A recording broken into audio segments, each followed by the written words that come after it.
This was supposed to be a simple shooting range. Just targets, just practice. And somehow, it completely spiraled out of control. But to understand how we got to this point, we must start from the beginning. Like most famous FPS games, it starts with some kind of practice mode for players to learn the mechanics. So this was the idea I had in mind for my shooting range. I started off with an FPS controller. Gave the player a gun. Added on-screen prompts. Created a building. Then added some targets to shoot. The original plan was simple. Spawn targets. Track hits. And end the match when the player has completed the challenge.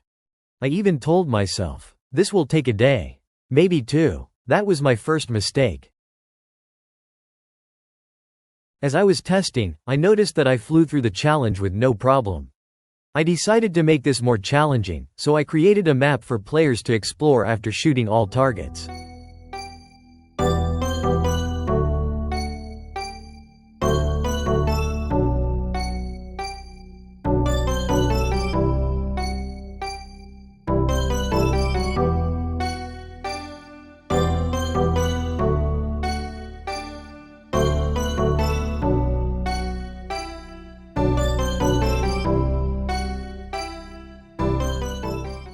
I then realized, even though this is an FPS game, it has vehicles as well. So I would need to teach players the driving mechanics.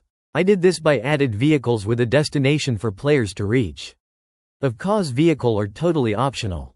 But if you choose to travel on foot, prepare for the long journey.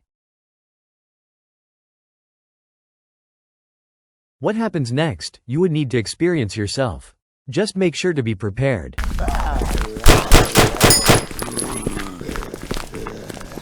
So congratulations. I had accidentally built a tutorial.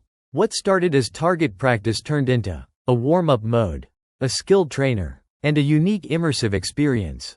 The biggest lesson here is this: small features rarely stay small. If you have fun with your project and listen to player input, systems naturally grow into something bigger.